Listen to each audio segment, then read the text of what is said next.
This is the Post Shift Podcast, a raw look at the hospitality industry. This is the Post Shift Podcast, a raw look at the hospitality industry. Good morning, Post Shifters, and welcome to another episode of the Post Shift Podcast. I'm your host, Shawn Soole. This week, I was lucky enough to sit down with 2019 Canadian Diageo World Class Champion and good friend, Jeff Savage. Good friend Jeff Savage, who works at Botanist in Vancouver. He has had an amazing summer. He did Diageo World Class, then Bols around the world, bar team for Botanist, which was Grant Max and himself, won that. So he's just had a massive summer, and he's off to the internationals for World Class in September. So if you're very keen on doing World Class in the future, he's got some good pointers there for you. If you're keen on learning a little bit more about Botanist, he really goes quite in depth with what they do there, and I do love the mission statement that he put across about what Botanist really is. And so hope you enjoy the episode. Thanks for all your support, and I'll see you next week. Bye. Hey, buddy, you there? Yeah. How are you? Good. Are you just starting your day? Yeah, I had to close the bar last night. What time do you usually finish up there in the morning? It usually is like between 1 and 2. Sometimes 12:30 if we're lucky, but yeah. And what time do you finish? Like, what time do you get into bed? About 4:30. Oof. So that wind down time kills you. It's impossible, man. It's impossible. Yeah. You want to be able to go to bed right away, but it's just not the thing. This is the one thing I do not miss is the wind down time. Yeah, no doubt. Like that's just one thing. Like you just be bagged and exhausted, and you go like, I got to be back up at 7 a.m. And you're like, but I still need like an hour and a half of Tosh.0 and some whiskey. Something like that. Yeah. Something like that. So how you been? You've been a busy man. Yeah, man. I'm good. Life is good. It's been a good summer. Yeah. So we're going to kick it off. So how about you introduce yourself? Sure. My name is Jeff Savage. I'm the lead bartender at Botanist. Born in Calgary, Alberta, but now I live in Vancouver. And did you move from Calgary straight for Botanist? I did, yeah. They kind of contacted me when I was in Calgary looking for a lead bartender position, so I moved straight here. And you've had a bit of a fucking stellar year. Yeah, I would say so. It's been good. Let's not understate it. You won, what, World Class Canadian Championship? Yeah, correct. And then, a week later, you went and just nailed the Bols bartender. What was the title for that one? It's the world's best bar team. Bols around the world is the competition. Yeah, because have they shifted from bartender of the year to bar team now? Yep. So Jess Milley won it 2 years ago, and then they took a break for a year and they rejigged it, and now it's the bar team based competition. That's awesome. Yeah. And you have a pretty spectacular freaking bar team to work with at Botanist, don't you? Yeah, we're incredibly blessed. I mean, the team that we went with to Amsterdam was Max, Chris, and Price and Grant Feeney, but the entire team is just absolutely stellar. So it was a real boon to be able to support them and showcase our talent. And so for the viewers that are at home that may not have ever been to Botanist in Vancouver, what is Botanist in Vancouver? Botanist is based in the Fairmont in the Pacific Rim on the second floor there. We've been open for 2 years now. We're a restaurant and a bar. But when you come into our place, if you're coming into the Pac Rim, the first thing you're going to notice is the lobby lounge. Lobby lounge has got some really stellar bartenders in there as well. You've got Grant Feeney, Sean McGuigan, Chris Enns, who won World Class last year, and 7 or 8 of some of the best bartenders I know. You walk up the stairs, then you're going to see Botanist. So the first thing you see is the bar. We're 14 seats at the Wood, plus several tables, a little lounge, and a garden area. But we're also a restaurant too, with really excellent Pacific Northwest cuisine. So we're kind of a fun mix of a bunch of different things. But and the restaurant's big too. It's not a small restaurant; it's a substantial sized restaurant too. Yeah. Got about 100 seats in the restaurant, plus we have a PDR as well. We do a lot of events out of it. Wow. And sort of what's the mantra behind the Botanist? Like, what is the concept behind Botanist as the bar? Well, I mean, it's in the name, really. The idea of that confluence of science and nature. We're really trying to find where that balance lies and showcase things. Of course, we're in the Pacific Northwest, and being in the hotel means we have a lot of tourists coming in. You know, we like to consider ourselves ambassadors for the region and for Canada. So we have a lot of people come in from the States and from Asia and literally from all over who've never been into Canada before. So our mantra behind the bar is, you know, of course, to provide that warm touch that Canadians are known for, but also to showcase, you know, kind of the bounty of the Pacific Northwest in this interesting way that's not just, you know, spruce tip infused everything and you know, whatever maple syrup cocktails you're thinking, but more, you know, kind of those nuanced things. We have some interesting botanical ingredients, things like konomi leaf we use quite a bit, oyster leaf, buzz buttons. You know, lots of unique things that really add texture and depth to cocktails as well. That's cool.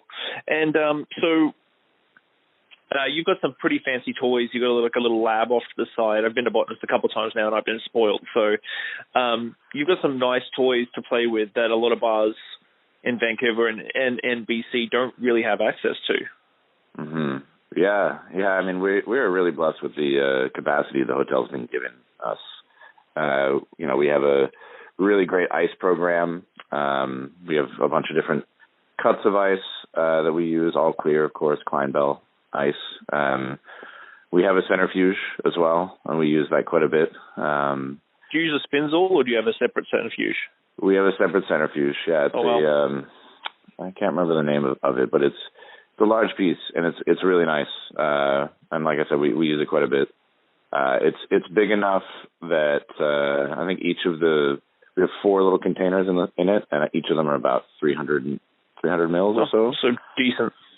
Mm-hmm. Yeah, it means that we are able to use it like for, you know, menu-based cocktails, and as you said, you know, we have quite a large room, and I can send out clarified cocktails with it quite regularly. That's awesome. We also, I mean, we have a lot of the basic tools. I mean, one of the nice things about our lab is that we are completely separate from the kitchen. I think, you know, I know you probably experienced the same thing. I think most bartenders coming up have experienced the fact that when you're building syrups and you're building unique things, you're kind of based around when the kitchen isn't busy, which is thankfully not the case.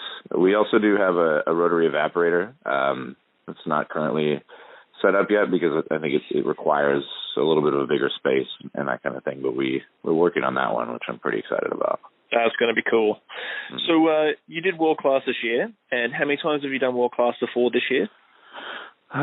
This was my 3rd time. The first time was when they were doing the interview process, and I didn't make it past that one. The second time I made it to the national level, and that was 2017. That was Kate Aru's year, which was amazing to see her win and then to cheer her on to the global stage. And I took a year off between that one and this one, which I think was a really good idea. Kind of focus on other things, and of course that was the year that you were able to join us at Botanist and compete, which was really fun to see as well. And then this year was my 3rd year. And what do you think you did different this year? Because I know from personal experience and talking to a few other people who have done World Class in different countries as well for their nationals, that I find the Canadian nationals every year, Mike and the team just try and make it more and more difficult to really sort of replicate what goes on in the globals. More so, and this year I think was no different. I sadly was going to be there, but I had to miss out because I was in Singapore. But like, what do you think you went into this year differently than you have in the past that got you the win? Well, you know, I was thinking about 2 years previous just recently, and kind of like thinking about the amount of cocktails that I did. And 2 years ago it was 28, from beginning to finish. That's a lot of cocktails. This year, a lot of cocktails. It's crazy. I mean, that's, you can think about that as basically 2 cocktail menus. Yeah. So this year was like a little bit less. I think it was 19. But you're right. The challenges were more difficult.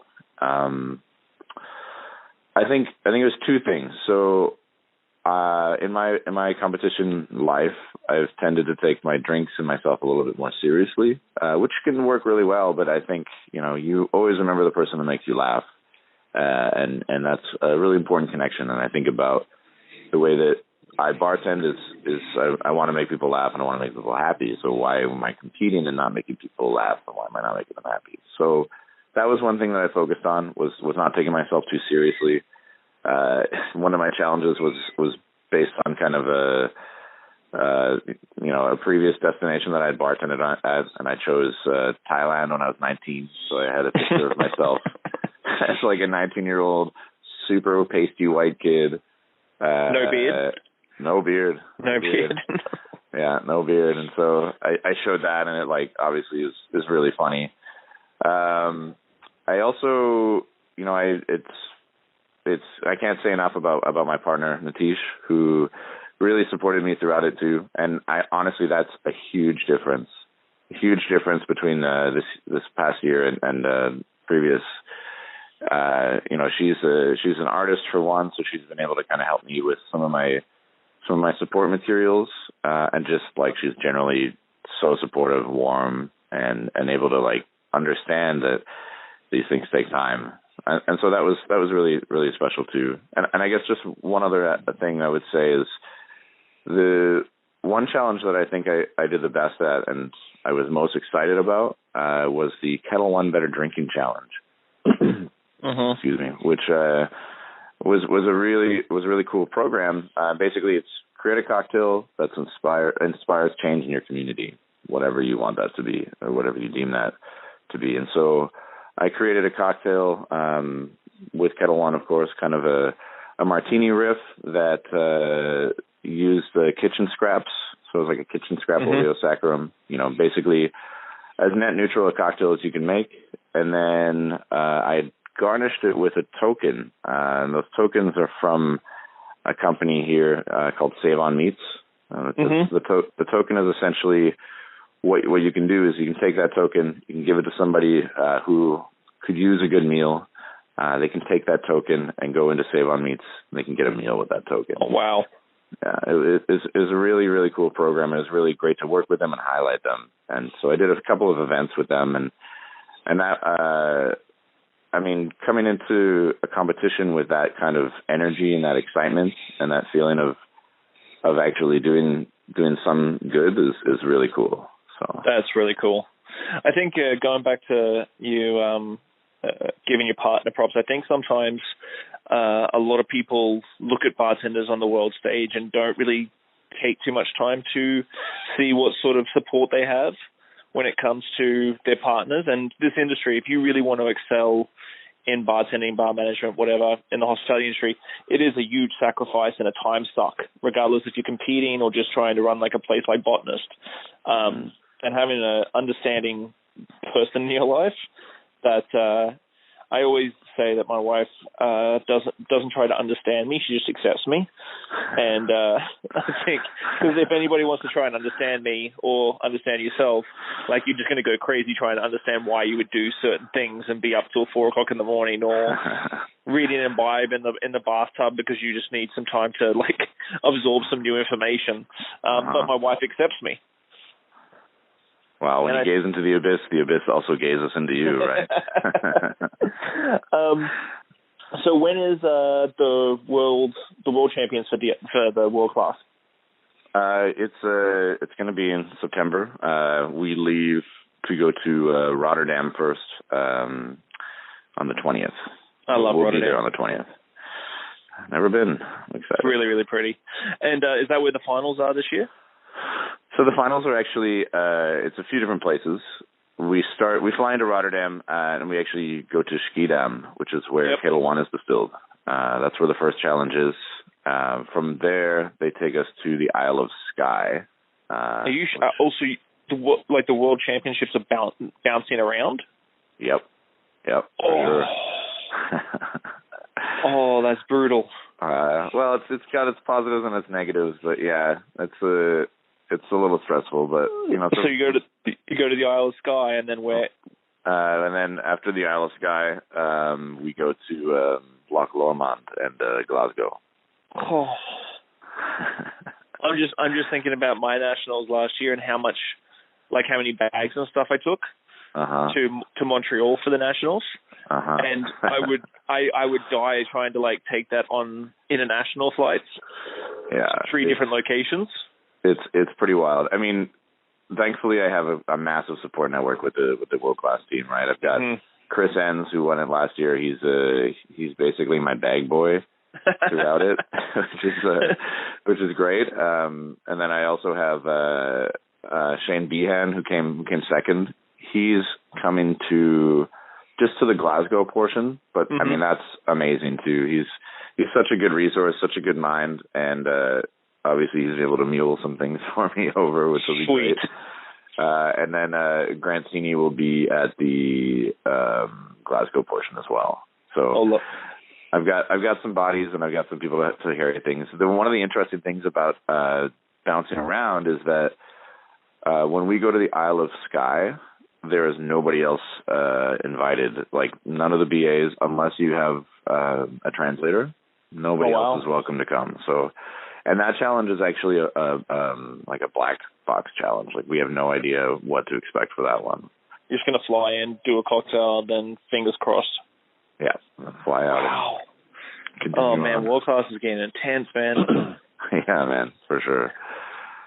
But before you became a bartender, I just remembering something that you wrote for the bio for my next book.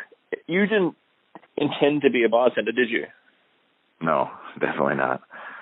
Definitely not. I found this really interesting because I always like to ask, what did you do before you became X? And I've had some really interesting conversations with people because Davin de Kogomo is my best example. When I was just so what did you do before Canadian whiskey? And he's like, no one's ever asked me that. And you know what he did before Canadian whiskey? Before he became the Canadian whiskey guy? He was an outreach worker around the world. And he traveled to most countries in the world and did outreach for underprivileged and developing countries. Amazing. And I'm like, shit. Okay. So what did you do before you became a bartender? It's a weird one as well, a little complicated, but I have 2 degrees. I went to the University of Alberta. I ended up working with the university. Basically, when I was going to the university, there was 2 things that I was really passionate about. One was proper political engagement, democratic engagement, something where people actually feel empowered, and environmental stewardship, 2 big things. And we found a way to connect with a need at the university. The University of Alberta at that point did not have any sort of office of environmental stewardship or sustainability or anything of that sort. So myself and a friend of mine, really good friend of mine, created a program where we engaged about 5,000 students, staff, faculty at the university, put them through a program that was about 4 or 5 months long, where we brought them in, we asked them what the issues were, what are your issues around environmental stewardship, what are the things that the university is not doing, what do we need to be doing to become, ideally the most sustainably minded university in the country or in the world. Asked those questions, came back to them with, what we call kind of deep dives, where we had a bunch of people, experts in their field, explain some things, really educate them, empower them to make some changes in their own lives. And then at the end of the day, they came up with a series of ideas and some concrete things. And that then became the charter of what is now the Office of Sustainability in the University of Alberta. Wow. Yeah, it's a pretty crazy little project. but it was awesome. I mean, we saw some massive change. We saw a lot of things come out of that. Obviously, the office is one thing, but yeah, it was really cool. But it was called Deliberation on Campus Sustainability. It was really mindfully named, I suppose. But it was great. I mean, we ended up actually gaining a lot of traction with it, and toured some parts of the world with it, and explained what we did. And there's a whole like toolkit on, you know, if you're a university, or if you're like, you know, whatever small government, or if your business wants to run something similar, this is how you do it. And what year was that? That took a few years to kind of orchestrate, but it was I think it was started in 2014. Oh wow! Yeah, it's not really that long ago. No. I think, was that right? Yeah, I would say at least it wrapped up in 2014. Time has a way of shrinking when you look at it in reverse. Oh, I know. Tell me about it. So then, when did you get into bartending? Or what was your second degree? So my 2 degrees, political theory, religious studies. I hated myself. I like to read a lot, I guess. So when that was done, I basically finished working for the university remotely. I lived in Turkey for a little while, doing that and just kind of exploring the most beautiful country in the world, I think. You say it so blasé, and it's just like, oh yeah, I just lived in Turkey for a little bit. Yeah, well, it was really special, to be honest. I mean, working remotely and just literally working on that toolkit that I talked about, and traveling around this. Yeah, it's an unreal country. If you've ever been there, it's amazing. No cocktail culture, really. No cocktail culture. They have 2 beers. They have FS and FS Dark, and I think they just got Heineken when I was there, so it's pretty special. And tons of Iraq. Yep, tons of Iraq. Yeah, tons of it. So yeah, I mean, I did that, and I'll be honest. Like throughout my university career, before I started working for the university, I was in hospitality. You know, I worked at a few different restaurants. I managed a kitchen for a little while. But it was one of those things I think that a lot of people think about when they think about hospitality is, you know, this is just kind of a means to an end. This is quick money, and this is a way to, you know, and not to say that I didn't always love it. I did, but it wasn't my focus. And then when I came back from Turkey, you know, I was still kind of wrapping up things at the university, so I would walk to the university every day, and when I was walking, I would see this little restaurant thing being built. Like I would see the same 3 guys every day building this thing from this little yucky pizza place into this like really cute little kitchen bar thing, and I just kept walking by it. I'm like, this is cool, and I saw the fact that these 3 guys were building it by hand, and it really excited me. So one day I walked in. And I was like, well, what's going on here? And like, oh, we're building this, you know, kind of a modern cocktail bar restaurant thing. Like, okay, cool. And then I, you know, thought about it for a little bit and came back and I was like, I want to work here. And we talked about it for a little bit. And the person I was talking to, I know you know him, Chuck Elves. Yep. Guy from Edmonton. And the bar, they hired me, and the bar ended up being called Three Bols. Our first idea there was kind of just like beer, really cool beer lists, whiskey, and really, really excellent food. And we put 5 cocktails on the cocktail menu. It's 5, like, you know, like a Negroni, an old-fashioned margarita, a daiquiri, and a Aperol Spritz. And people just were like, "What is this? This isn't like any cocktail I've ever had. $12? That's crazy expensive, but we'll try it." And it grew from there and became like a really important staple for Edmonton. And so I think I credit my kind of deep dive into hospitality with, you know, the team that was around there at Three Boars and the success that we had in the community. It just was like super exciting. And, you know, I've kind of been been feeling that and chasing that feeling every step of my career. Wow. So you've been bartending for about long enough now. What do you find when you wake up every morning? What's the driver? What's the one thing that keeps you hungry for continuing to better yourself? Well, it's definitely changed year over year, or sometimes day over day. But as I get older in the industry, I mean, I'm always constantly excited about understanding new products and new techniques and the stories behind those. But the more I do it, the more excited I get just about the people that come in. I know that's probably cliche, but like I said, we have this almost ambassador like role at Botanist.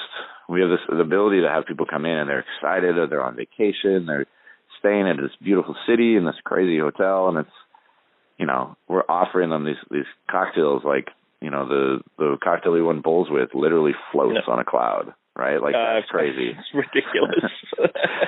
and that's super fun, and it's fun to come up and brainstorm these things and work with the team. But at the end of the day, I think when I wake up and I'm heading to work, the thing that I'm excited about the most is that moment. That moment that that you've actually really excited somebody, and they don't have to say it to you. They just have this you can tell they've got a smile. They've got a little comment that they say to their friends. Everybody's different, but that one little spark, I think that's it. And to quote one of our dearly departed friends, Brando, he said the best thing in the world about bartenders. Honestly, he said bartenders are misanthropes with a sickening need to please people. And I think it's so true. Like I think whenever I see somebody excited about something that I've done for them, I'm like, yep, you're right, Brendo. You are right. He really was. Yeah. Well, buddy, I'm going to let you get your day started. I'm looking forward to following you when you hit world class, because I know that I've seen some pictures of, was it you, Chris, and Grant on the golf course, hitting golf balls, and what was it, spitballing about world class levels? Exactly. Yeah, it's been such a boon being able to play golf terribly and learn. Learn and your support network, you've got 2 world class national winners. Max as well he was Bombay Sapphire national winner. You've got Shawn downstairs. Is Mike Chum still downstairs as well? You know it. Yeah. So you've got Bacardi. You've got a massive network there to support you for this competition coming up. Yeah, I'm truly blessed with it. That's for sure. Okay, well, I'll try and come to Vancouver when I get back from Singapore and come sit at the bar. Please do, man. You're more than welcome always. Okay, buddy. Well, if I don't hear from you, or if I don't talk to you before the competition, good luck. I know you'll kill it. Thanks, man. I appreciate that. Thanks, buddy. Have a good day. Yeah, you too. Thanks for the chat. Thanks, bud. Bye. Bye-bye. Thanks, Post Shifters. I hope you enjoyed that episode. If you're listening, whatever platform you're on, give me a good rating, subscribe, listen along. I'm going to keep going. I really enjoy sitting down with people and learning where they're from, what they did, and how they got to where they were. So if you love it, give me a good 5 stars. If you don't, give me 1 and I'll try harder.